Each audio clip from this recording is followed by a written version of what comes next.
Hello and welcome to Alcohol Licence Training. My name is Simon Murden and I'll be taking today's training. I have been the bar manager at Robinson College for a very long time, and as part of our licence requirements you need to sit down and watch this video. Throughout today's video we shall be going through the four main areas of what is needed from you. We'll have a brief description of alcohol and some information around alcohol. We will go through licensing. We'll go through drunkenness and conflict management, and finally we'll go through what we expect from you when working behind the bar. So alcohol. Alcohol is classed as a drug. Alcohol is the ingredient found in beer, wine and spirits that causes intoxication. Alcohol is formed when yeast ferments and sugars in different food. Alcohol is measured by a percentage alcohol by volume, otherwise known as ABV, or by the unit. 1 unit of alcohol is equal to 8 grams or 10 millilitres of alcohol. Legally classed as alcohol when ABV is over 0.5%. The ABV content must be labelled where the ABV is 1.2% or above. Anything below this doesn't legally need to be labelled. Anything that is classed as alcohol free must be less than 0.05%. and low alcohol drinks are referred to as 1.2% ABV or less. So what is ABV? So the definition of ABV is alcohol by volume, which is abbreviated as ABV. This is a standard measure of how much alcohol or ethanol is contained in a given volume of an alcoholic beverage. This is expressed as a volume percentage. It is defined as the number of millilitres of pure ethanol present in 100 millilitres of the drink. This table shows approximate levels of ABV in popular drinks that we serve in the bar and you can buy anywhere else. Spirits are generally around about 40% of ABV. Wine can vary from 8% to 16%. Lager, beer and ciders can be from anywhere between 3% and 9%. And Alco Pops are around about 5.5%, but more so commonly nowadays are around about the 4% mark. This diagram shows you how many units of alcohol you would see in a regular drink. So as you can see, depending on what you drink is very dependent on how many units of alcohol you would be partaking in. So a single unit is generally a half pint of normal strength beer, lager or cider, or a single shot of normal strength spirit. And as you can see, it goes up in units depending on what you have, right the way up to a standard bottle of spirits having 30 units of alcohol. So general information on alcohol. The human body can process on average 1 unit of alcohol per hour. The legal limit to drive is 35 milligrams of alcohol in every 100 millilitres of breath. And the recommended intake for both men and women is no more than 14 units of alcohol per week. So alcohol will affect the body in a number of ways. Alcohol will dehydrate you, it will lower your blood sugar levels, it can cause vomiting, create bad headaches, it can adjust your body temperature, and it can really mess with your sleep pattern. Drinking behaviour. Binge drinking. Binge drinking is defined as drinking more than 3 times the recommended daily intake. Binge drinking can lead to an increased risk of accidents, increased risk of acute alcohol poisoning, increased risk of committing or being a victim of crime, and impaired decision-making skills. Chronic drinking. Chronic drinking is sometimes referred to as alcoholism. Alcoholics are those with alcohol addiction. Risk is similar to binge drinkers, but with chronic drinkers there are increased risk of cirrhosis of the liver, cancer, strokes, coronary heart disease, brain damage, or even premature death. Drinking behaviour. Good drinking habits. Understand how much alcohol you are having and how much you should have. Eat before drinking, avoiding salty snacks. Try and count your drinks so you can keep an idea of how much alcohol you are taking in. Drink water and maybe have the occasional soft drink. Skip out on playing drinking games and doing shots. And be wary of pre-drinking. It's very easy to overindulge, especially on wine and spirits. licensing. Effective from the 24th of November 2005, the premises license replaced the old style licenses. The new license encompasses the sale of alcohol, music, dancing, public entertainment, film and theatre productions. The Licensing Act of 2003. The Act requires where licensable activities are provided, the premises must be authorised to do so by the licensing authority. And every retail sale of alcohol must be authorised by a person who holds a personal licence. Licensable activities. So the following are all licensable. So the sale of alcohol, supply of alcohol on club premises, regulated entertainment, music, film, sporting events, etc. Late night refreshments, sale of hot food or drinks between 1 p.m. and 5 a.m. The designated premises supervisor. The law requires that a designated premises supervisor, shortened to the DPS, is appointed where alcohol is provided. They must be nominated by the licence holder. The DPS must hold a personal licence. The DPS must also be in day-to-day control of the premises, and this provides a single point of accountability in the event of any problems occurring on the premises. So who is our designated premises supervisor? It is the domestic bursar, Nick Milne. Every licence has an operating schedule. This describes how the premises will operate and what activities are permitted. The types of licensable activities to be provided, the times when licensable activities will be provided, how the licensing objectives will be promoted, details of the DPS and licence holder, and conditions attached to the licence. So the licence permits supply of alcohol at the following times: daily from 9 a.m. to 2 a.m. and on May ball events until 6 a.m. The college imposes a midnight and 1 a.m. finish set by the senior tutor. How this affects us at the college: this covers activities such as the May ball, amplified music and live music. It also prohibits activities such as gambling, drugs and soliciting. So how this affects the students at Robinson College. So all alcohol must be purchased through the college bar. Any abuse of the licence could result in restrictions or even a ban on drinking activities. This also incorporates a ban on glass being used for the May ball, and restrictions of live and amplified music, number of bars, live musics in the hall, etc. New mandatory conditions, the Licensing Act of 2003. As you can see, this reads very much like a legal document, and there is an awful lot of information here. So I've broken this down into the prohibited drinking activities. These are a list of activities that really we are not allowed to have as a licensed premises. So we are not allowed to encourage customers to drink an amount of alcohol within an allotted amount of time. We're not allowed to encourage customers to drink as much as possible. We can't offer free drinks or discounted drinks as part of an entrance fee. We cannot offer free drinks as a prize or reward for drinking an amount of alcohol. We cannot offer drinks at a discounted rate or for free when relating to a sporting event or an outcome. We cannot use advertising that condones binge drinking or antisocial behaviour, and alcohol must not be poured directly into the mouth. This may seem like a very weird thing to say, but this is a result to places like Ibiza and holiday resorts pouring neat spirits directly into somebody's mouth. The things you must do: you must provide drinking water. If any part of your party or your BOP has not got access to drinking water, you must come and see the bar staff to help you provide drinking water.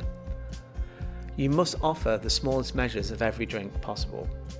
This includes half pints for beers and spirits and cider, 25ml or 35ml depending on your licence for gin, rum, vodka and whiskey, and the smallest glass of wine is 125ml.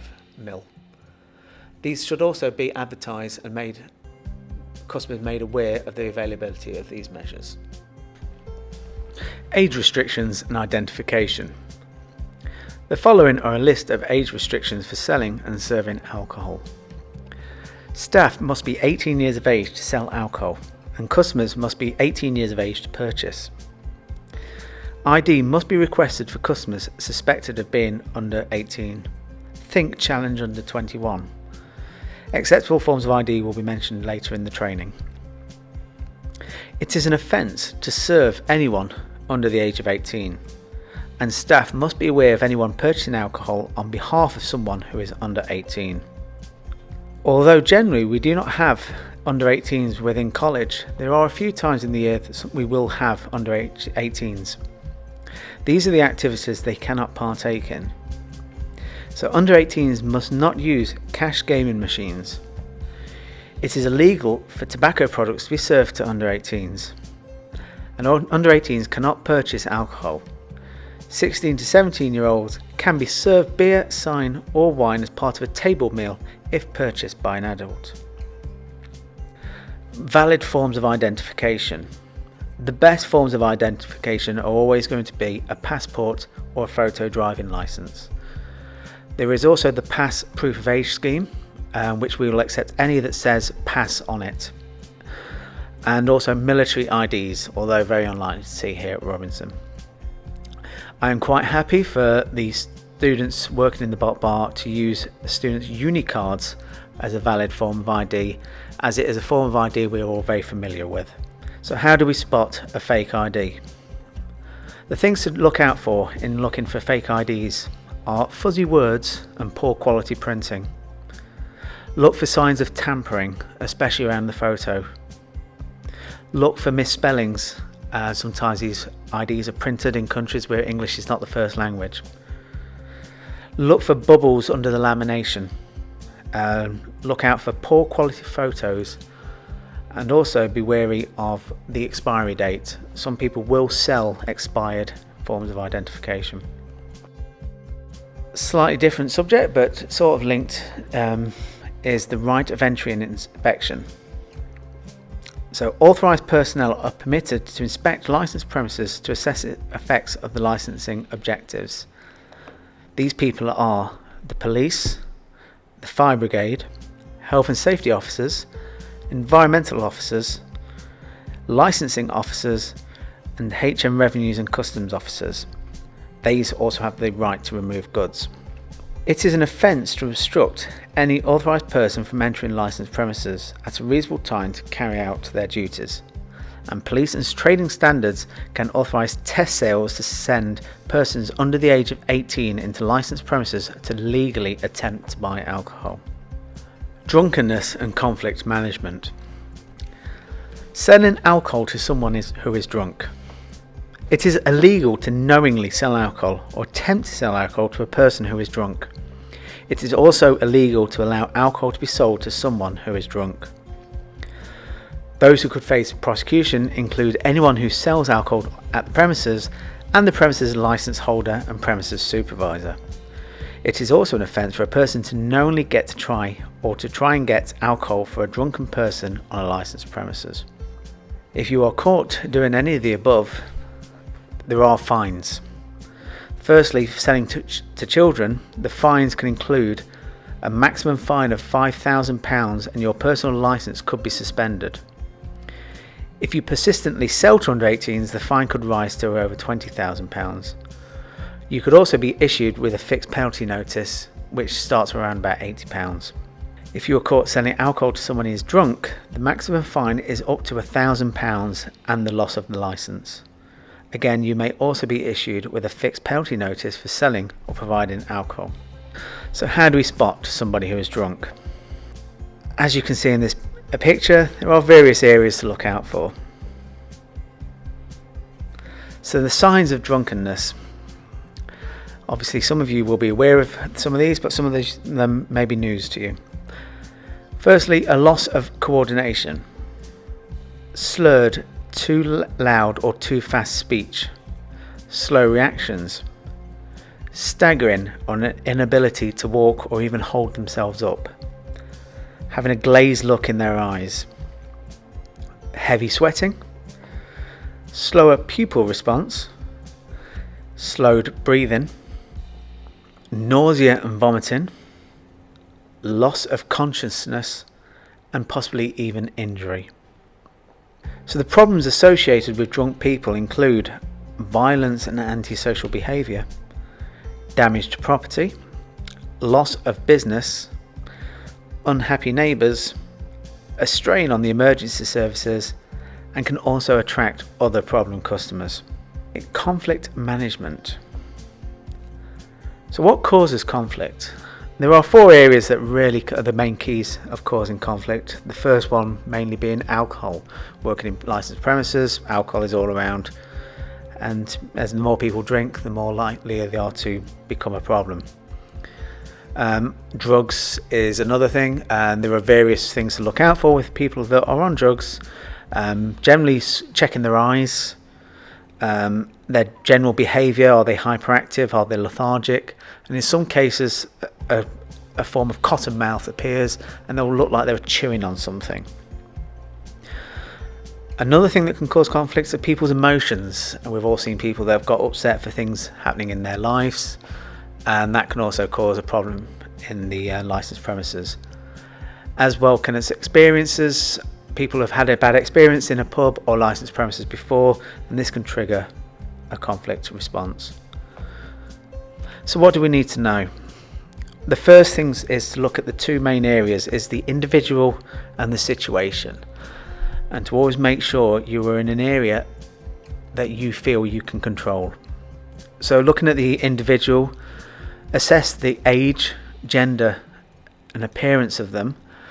Also, do they have any history of bad behaviour, and also look at the company they're in. Looking at the situation, first thing is always to see if you can get assistance if there's any available. Make sure that if you are tackling an issue, make sure you're not within arm's reach of something that could be used as a weapon, such as a pool cue or possibly glass. Always look at the location, and this leads on to making sure you can always get away from the situation should it turn bad. And also the time of day. A problem in the afternoon is less likely to escalate than one in the evening. The main thing to do is always to seek assistance, either from the fellow bar staff, your manager. You can also go to the bar and get the bar manager or supervisor to assist, or even the porters. So to look out for signs of potential trouble. It is possible to try and nip these things in the bud and tackle the potential trouble before it starts. The things to look out for, or in this case listen for raised voices. As trouble escalates, people will get louder generally. Swearing and abusive language. You may spot an individual that is playing to an audience. Large groups gathering and moving through the premises. You may find customers looking agitated and annoyed, and one of the final signs is probably the sign of glass being broken. So how do we deal with conflict? The first thing is communication. So we're looking at words, tone and non-verbal communication. So when using your words, keep it professional and appropriate. Keep your tone friendly and non-aggressive. And try and keep a friendly body language going. Try to look calm, relaxed, and give them plenty of space. Blocks to communication can also get in the way. So the best thing we can do is identify any blocks that may cause a problem.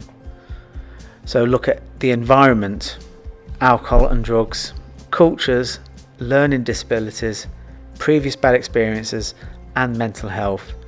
And if we can, try and make sure that these don't get in the way of dealing with any potential conflict.